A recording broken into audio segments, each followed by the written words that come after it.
శ్రీ గురుభ్యో నమ శ్రీ మహాగణాధిపతే నమ శ్రీ మహాసరస్వత్య నమ ఓం శ్రీమాత్రే నమ. తులారాశి యొక్క స్థితిని చూసినట్టయితే ఈ యొక్క సెప్టెంబర్ మాసంలో తులారాశిలో చిత్తా నక్షత్రం 3-4 పాదాలు, విశాఖ నక్షత్రం 1-2-3 పాదాలు, స్వాతి నక్షత్రం 4 పాదాలు ఉంటాయి.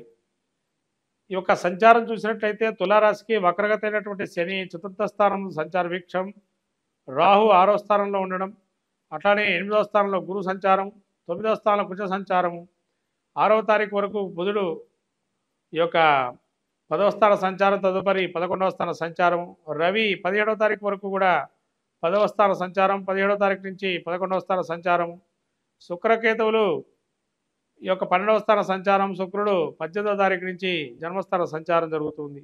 కాబట్టి ఇటువంటి ఈ యొక్క సంచారం చూసుకున్నట్లయితే గ్రహ సంచారాన్ని ఈ యొక్క శని ఏదైతే ఉందో అనుభవజ్ఞ రీతిలో కొన్ని ఇబ్బందులు పాలు చేసిన ఇప్పుడు రాబోయే కాలం ఏదైతే ఉందో ఆ యొక్క కాలంలో స్వామి అనుగ్రహం వల్ల అన్నీ మంచి జరుగుతాయి, మంచి నిర్ణయాత్మకమైన నిర్ణయాలు కలుగుతాయి. అట్లాగే రాహు 6లో ఉండడం వల్ల శత్రు పరాజయాన్ని చవిచూసే అవకాశం ఉంటుంది. శత్రువులు ఏ విధంగా ఉన్నా కూడా వాళ్ళని విజయాన్ని సాధిస్తారు మీరు. ఆ విధంగా ఈ యొక్క రాహు ఒక మక్తగా మంచి పేరు తెచ్చుకుంటారు. తర్వాత కీర్తి ప్రతిష్టలు గడిస్తారు రాహు వల్ల కూడా. ఈ గురుడు అష్టమస్థాన సంచారం వల్ల కొంత ఆరోగ్యం బాగున్నా కానీ ధనానికి సంబంధించి ఇబ్బందులు పడే అవకాశం ఉంటుంది. అట్లాగే కొంతవరకు దీర్ఘకాలికంగా ఏదన్నా వ్యాధులతో బాధపడితే కొంతవరకు ఆ వ్యాధి కొంత పైకొచ్చే అవకాశం ఉంటుంది, కానీ ఆరోగ్యం బాగానే ఉంటుంది. ఈ కుజుడు ఏదైతే ఉన్నాడో మళ్ళీ ఇక్కడ సభా గౌరవాల్లో ఏదైతే ఉందో కొంత గురువు వల్ల ఇబ్బందులు కలిగజేసే అవకాశం ఉంటుంది. కాబట్టి ధర్మక్షేత్ర దర్శనాలు చేయటం వల్ల చాలా అద్భుతమైన ఫలితాలు గోచరిస్తాయి.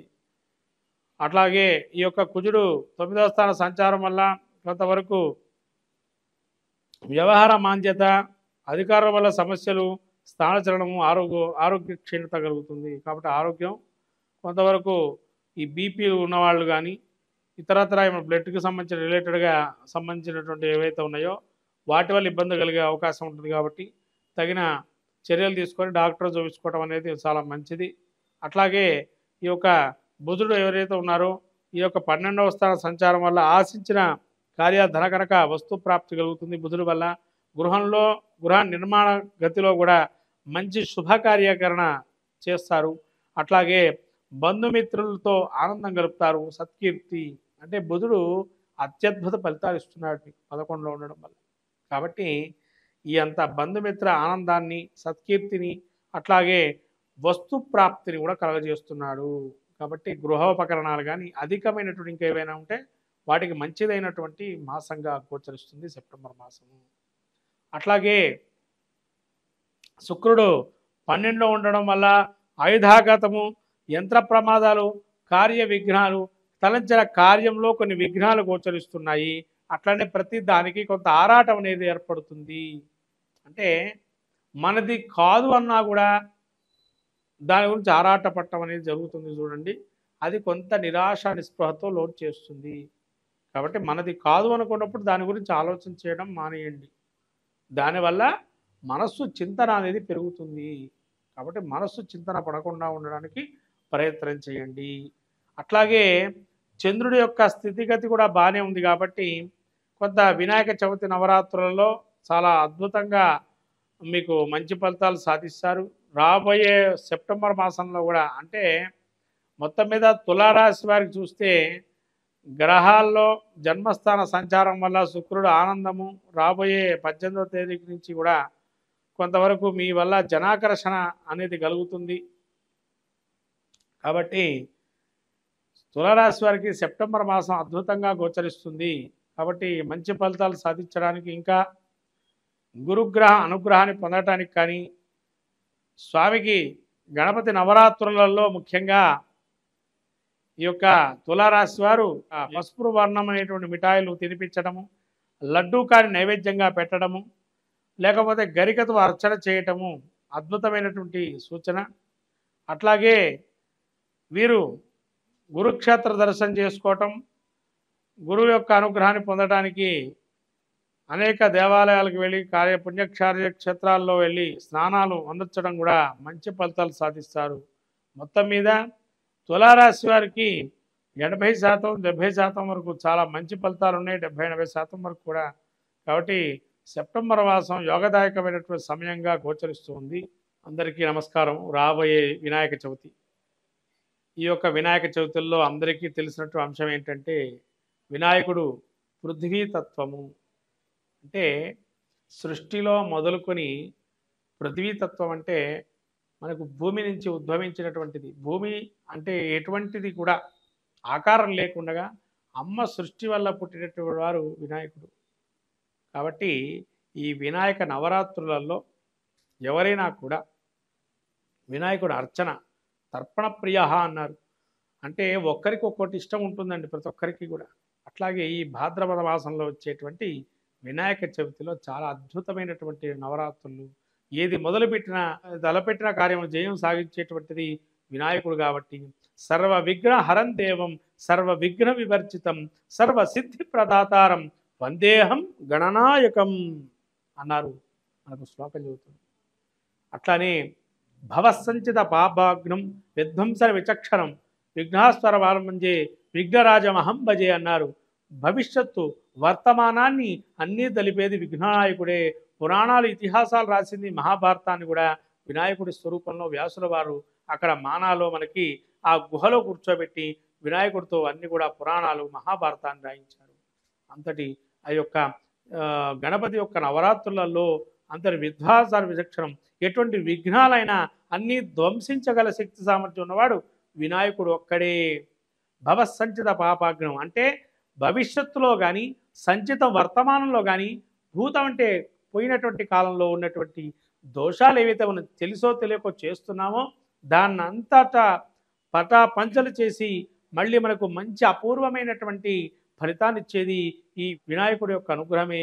అందుకనే స్వామివారికి వరసిద్ధి వినాయకుడని సిద్ధి బుద్ధి సమేత వరసిద్ధి వినాయకుడని కూడా పేరుగాంచాడు ఇక్కడ.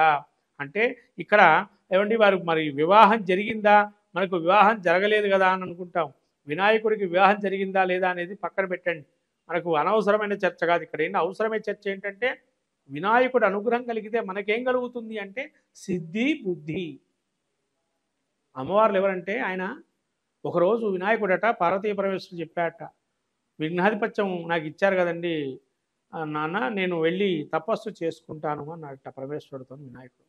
సరే అని చెప్పి పంపించేశారు. వినాయకుడు తపస్సు చేసుకుంటూ వెళ్ళాడు. ఎప్పుడైతే వెళ్ళాడో వినాయకుడు ఫస్ట్ దేన్ని చేపట్టాడు అంటే బుద్ధి కుశలత ఎక్కడ చేపట్టాడంటే ఎక్కడైతే పార్వతీ పరమేశ్వరులకు ప్రదక్షిణం చేశాడో అక్కడ బుద్ధిని చేపట్టాడు. అంటే బుద్ధి ఉంటే ఏం కలుగుతుంది మనకి, మంచి ఆలోచన శక్తి వల్ల ఏదైనా సాధించగలుగుతాము అనేది ఫస్ట్ వినాయకుడు మనకు అక్కడ చూపించాడు. అదే బుద్ధిదేవి అని. బుద్ధి మళ్ళీ సిద్ధి. మనం ఆలోచన చేశాము, తగిన కార్యం నెరవేరింది, వెంటనే మనం కోరుకుంటాం కదా, ఏమండి ఫలానా కార్యం జరగాలని స్వామిని కోరుతున్నానని. సిద్ధి పొందటానికి ఏం చేయాలా, ఆయన్ని ప్రత్యక్షం చేసుకోవాలి.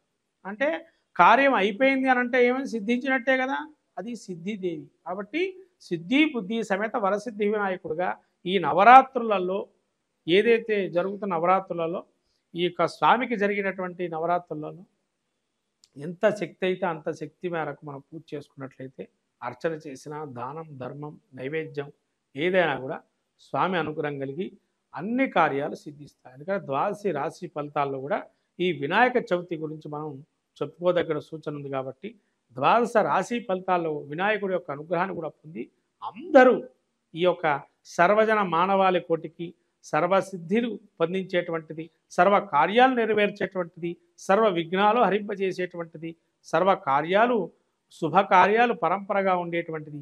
దాని ద్వారా మనకేమొస్తుంది అంటే వృద్ధి ఇంకా మనకు సిద్ధి. వృద్ధిదేవి కూతుర్లట. అంటే వినాయకుడు ఎప్పుడైతే సిద్ధి బుద్ధిని పొందాడో మనకేమొస్తున్నాయి దానివల్ల అంటే వృద్ధి అంటే గ్రోత్ రేటు పెరగటం. వెంటనే పెరుగుతాయి కదా మనకు ఏదో విధంగా, అది గ్రోత్ రేట్, అది వృద్ధి అంటారు. అంటే కూతుర్లు అని చెప్పంటారు వృద్ధి.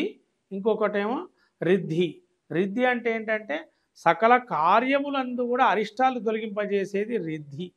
రిద్ధి వృద్ధి. అందుకనే మీరు సంతోషి మాత గురించి తెలుసుకున్నట్లయితే ఇవన్నీ కూడా అందులో ఉంటాయి.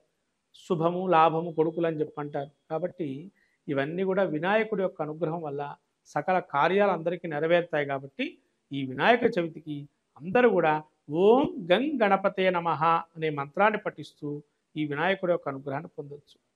ఇది చాలండి. గకార గణపతి వినాయకుడిని చేస్తే ఆయన గకార గణపతి అంటారు. ఈ గకార గణపతి ఎంత జపం చేస్తే స్వామి శీఘ్రంగా నీ యొక్క నీకు ఎటువంటి కార్యాన్ని సిద్ధిస్తాడు. కాబట్టి ఈ యొక్క గం గణపతే నమః ఏదైతే మంత్రం ఉందో ఈ వినాయక చవితిలో ఎంతవరకు అంటే అంతవరకు జపం చేసుకోవటం వల్ల మంచి సాధిస్తారు. స్వామి అనుగ్రహం కలుగుతుంది. మంగళం మహత్ శుభం భూయా.